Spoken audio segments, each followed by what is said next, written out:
Hello and welcome to the One Shot Show where GMs go to level up. I'm Patty. I'm joined as always by Matt. The funny thing was we both inhaled like we were going to do the intro. Then there was a hair's breadth where neither of us were sure, and then I hopped on in. And we've got an interesting topic today. We're going to be talking about red flags for you as a GM when you're looking at your player base. I don't like the way you bowled over me just then. I think that's a pretty big red flag. I'm so sorry about that. Yeah, I'm not a fan of players that are going to talk over other players. What can I say? No, we're talking about things that you can identify in players that tend to be red flags for you. Yeah. I want to front foot this and say that I like to think I'm a pretty gracious person insofar as, like, look, for one thing, I'm able to get along with a fairly wide variety of people. Yeah. And I say that as somebody with a very big, loud personality. I'm not always easy to get along with, mind you. So even if somebody seems like a kind of person that I've had issues with in the past, I'm always going to give them the grace. Yeah. And that has rewarded me more than it has burned me. And I think that when I say red, like when I'm thinking about that, I'm often going like, this is the sort of thing that I would immediately speak to. Yes. Or I would if I could feel it coming up, like in a session 0, I would front foot it as hard as I could. Yeah. And there are so many like different textures of these things. What? Yeah, but it's rarely something. Yeah, it's rarely a deal breaker, but it's the sort of things that I know over time will become deal breakers. And look, I can see a couple of layers that this operates on, right? Like some of them are more down on the mechanical layer, right, where someone shows up with a certain kind of character build and things like that. It might be something that pops up in that area. Sometimes it's a personality thing. Or some other facet of them as a person. And I know that feels very contentious to say. Yeah. I'm not meaning like, your table is all white and a black guy shows up. I don't mean like in that kind of way. I mean like, I can't have too many me's at a table. It just doesn't work. And I know that. We're gonna piss each other off. We'd all be furious. Like a table can handle like 2 of me at most, right? It's just, that's how it works. But that's something that operates on like a different layer to someone showing up with, their half angel, half demon, orphan, Yeah.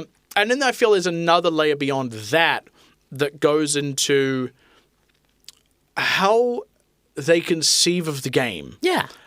So there's sort of this triangle almost where there's the actual mechanics of it all and what they try to do with the game in front of them.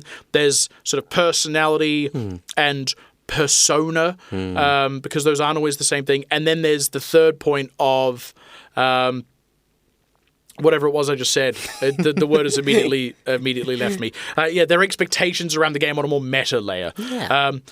What are some of your red flags? After all the years of GMing, there are so many. But I'll start with, I was just going to bounce off from a few. The first one for me is always to do, because it often rears its head the first, is to do with comms.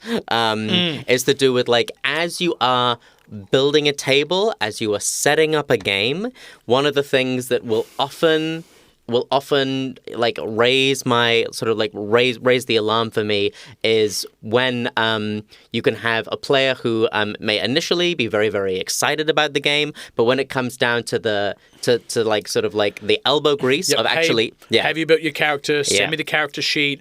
I don't need much. I just need a little bit of backstory. Absolutely. Are you active in the comms around scheduling the game? Are you messaging me the day of or the day before with key information that I probably needed when I asked over the last couple of weeks when the window was to build for? Because the red flag for me is that can happen, and then in the past, when I've let that slide, those players become these chaos engines. Yeah. Often where I don't know what they're going to generate. You feel like the adult chasing a toddler around. Absolutely. A little bit. Yeah, and I find that these sorts of players who have been in that position before will chase. They will rely so deeply on the improv of the game that often there will be offers that come out in the story that I either need to work around really hard, or I need to X-card veto them at the table, which never feels good. No, yeah. And it's just all to do with the communication away from the table. I will say the worst case scenario with that kind of player, it comes down to a very nuts and bolts scheduling thing where if I can't lock you down, if I can't if I can't reliably speak with you, I lose trust in the fact that you're going to show up because I've said, hey, it's on at this time, and everyone else has said I'll be there, and you've said nothing. And I don't know if you're going to be there. And often that then ends up being the guy that messages you the day, like 11 p.m. the night before, like, oh, hey, I'm not going to be able to make the session tomorrow morning. And you're like, well, fuck, now I've got to change everything. I've got to plan around, One guy's already out sick. I knew that, 3 days ago, and now we're below quorum, so I can't run. Thanks a lot, asshole, right? Yeah. Like, it's a canary for a whole bunch of different issues that all stem from that lacking communication. Yeah. And so I go, like, for me, from now on, like, the way that I will always try and, like, go for that is that is always part of the initial conversation. Like, when approaching a player, even before a session 0, is to go, like, and it depends from game to game. Like, I run a West Marches game because it's a lot more soft for that sort of stuff. But, yeah, it's one of the things that I always front foot now. And if it's a new player, I'm always really, really happy to give time to help, to jump in and do that stuff. But yeah, it's the stuff. It's the player who will call you the morning of or the day before, either with a scheduling problem or a prep problem, something along those lines, because that window of time is when I'm most rattled as a GM. And so, like, when those curveballs come flying in, that's the thing that's hardest for me to deal with. Yeah, on that. This might sound really strange. On that layer, there's quite a few personality fit things that just don't work at my regular table. I feel like I'm going to catch heat for saying this, and I don't know why. I have one of those friend groups that truly does just have a wide and strange range of opinions, right? Like, and I mean that in a very earnest sense, without peeling back, the layers of this too much. Like, I lean broadly progressive, like for the most part. I have friends in my group. This is like D&D friends who are far more progressive than me. I have ones who are like, they would call themselves, by the book libertarians, right? And they're dumb and stupid and wrong. I have ones that lean, more broadly conservative, I suppose. You go like not so much in like the modern alt-right sense. There's often other troubling views that come with that. There are some people that don't like that. Just straight up, right? Like, regardless of their personal beliefs, there are some people that do not do well in a group that isn't more similar to themselves, regardless of their personal leanings, right? I've been in groups like that myself, where I'm very clear, like, I don't gel with these people. I can deal with that, but they clearly don't like me. So let's go our separate ways. That's a particular one for me, I find. And again, I feel like I'm tiptoeing really hard here because I'm saying, like, this truly is I've had it on all angles. And I'm not trying to like both sides. I'm not trying to like be an enlightened centrist about this, but just genuinely, I've had this experience from people of all different walks of life, of all different social and political persuasions, where they'll say something early on that just kind of clues me in, and I'm like, I don't know that this is going to be the group for you. Yeah. Now, again, I actually treat that with grace a lot of the time, because there's also a lot of people who sort of would traditionally fall into that camp because that's all they've known, and then they finally end up in a group where there is a bit more of a broadness of opinion, and they don't feel like they have to tiptoe around their own beliefs, right? Because often you can end up in a bit of a purity arms race, and it becomes relieving to them to be able to be a part of that. But again, it means that has to be handled with a certain amount of grace and front footing. So I will say as much if I catch something there that kind of flags that for me. And it sucks to think about the fact that those sort of interpersonal politics, I guess, can be something you have to be cognizant of when establishing new players in a group. It can be a bit frustrating because it's a very emotional and very nuanced thing to work around. Yeah, but I can see why, because like, I don't know, D&D, like, you're kind of like, your characters often become involved politically, there's politics in D&D. Yeah. Like, and often conflict is driven from, like, you go far enough up the narrative chain at a political level. It's going to be there. Like, you have to be able to be comfortable with it. Otherwise, I think I'm going to have a very hard time making a game that you're going to enjoy, to be honest. 100%.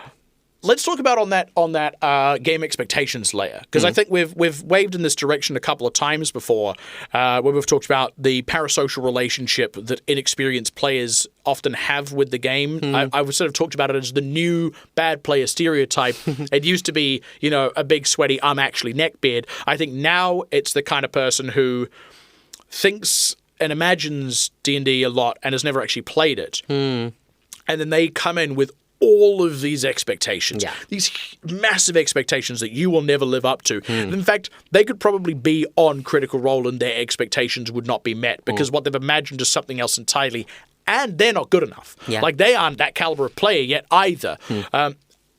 My approach here is, again, I front foot it. I don't say, you've got a parasocial relationship with Critical Role, but I will say things like, oh, yeah, cool, so you've watched a lot of X show.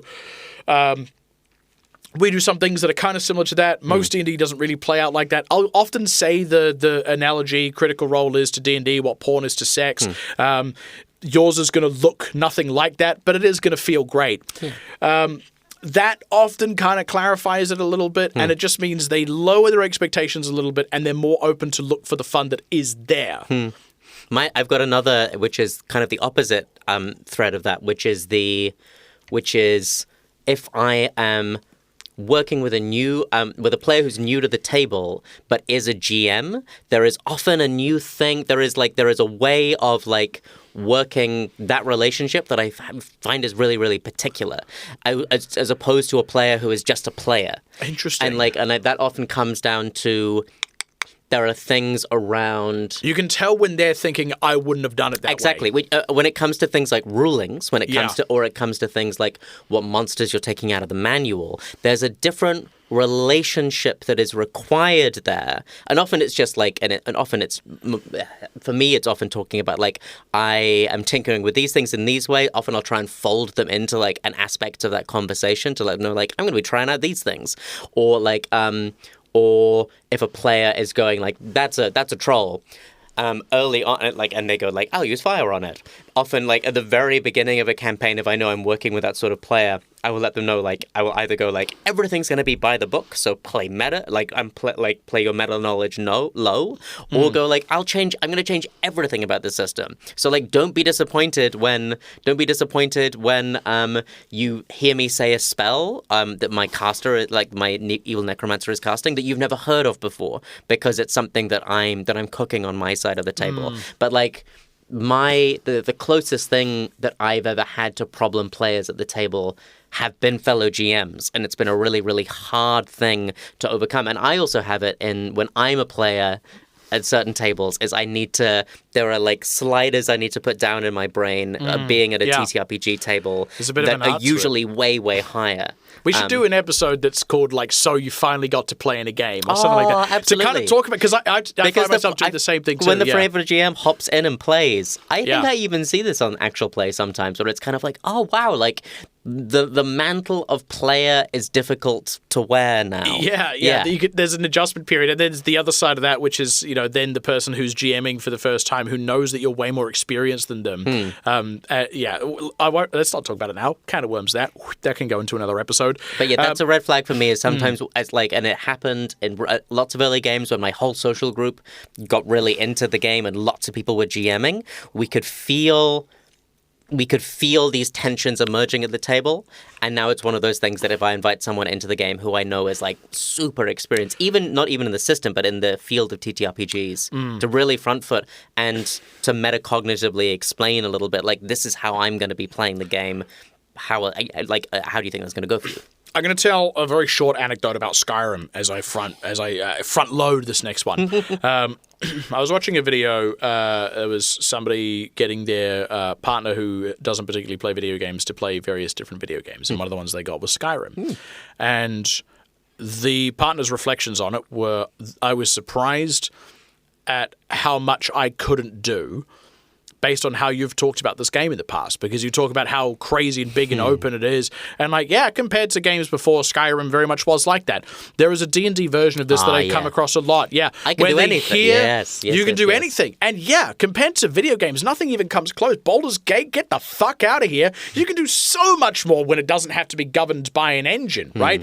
Obviously you can. It is inherently more freeform. But there's a hell of a lot that you can't do. Oh, yeah. And unfortunately, I feel, I'm not going to bag on 5e, but unfortunately, I think 5e falls prey to this kind of player more often because of its natural language approach to its rules, where you might read flavor text and not know that that's flavor text versus rules because they are presented identically, right? You read the description for Fireball and it says, you know, this thing happens and here's the mechanics of it. You know, you point into space up to this far away. There is a flash of light and blah, blah, blah. I had a player, they showed up with a Triton.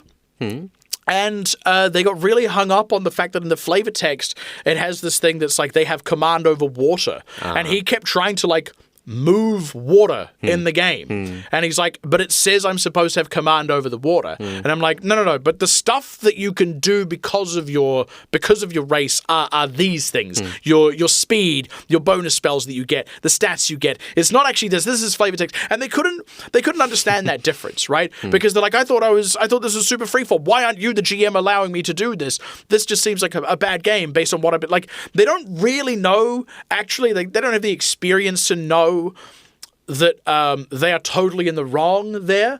They are going to assume that you are in the wrong and don't know what you're doing because all they've got to go off is, I know that rule of cool is a thing. Yes. I know that you can supposedly do anything. And here's this bit in the book that I bought that has the rules that says here's what I can do, I think. And they don't know any better to know the difference. So again, sometimes there can be a front footing with that with a certain kind of player. This is a much harder one to catch, I find, because it's often one you don't catch until they're sat at the table. Absolutely. And it might be a little bit too late. It's really hard to actually nail that one down. Yeah, 100%. So yeah, I feel like it's just one of those things that as a GM, to the point of like, you never want to ask a player to leave the table, but it's just like... But if you do, we have an episode on how to do that. We do have an episode on how to do that, and it's good. I feel like as a GM, constantly, you're always having to navigate this sense of like, how do I make sure that everyone's having a good time, including myself? And so what are the things that I'm seeing at the table that I need to make sure that I speak to straight away? Yeah, and we've covered, I think, like all of the big ones for me that are inside there. Yeah. We should go back to your little edgelordy character that you made at the beginning. The half angel, half demon, and their name is like... Yeah, the name is like Blade. Blade, you know? And they're an orphan. They're like a tiefling. They're, it's just all the greatest hits of when we talked about player archetypes, did we talk about like the edgelord? The edgelord, not yet. We gotta do it. Hey. Thank you so much for joining us. See you at the edgelord episode a few months down the track. Hello, dear listener. If you're enjoying listening to the One Shot Show, we'd love to have you on a Discord server. Get in touch with us over our socials or email and we'll give you an invite link. If you back us on Patreon, you'll get some additional stuff in that Discord server, such as contributing questions to our live monthly Q&A sessions where we go over last month's episodes. If you back us on Patreon, you'll also get access to a whole bunch of other stuff, such as bonus episodes and all sorts of other cool things. Go ahead and check it out, and thanks for listening.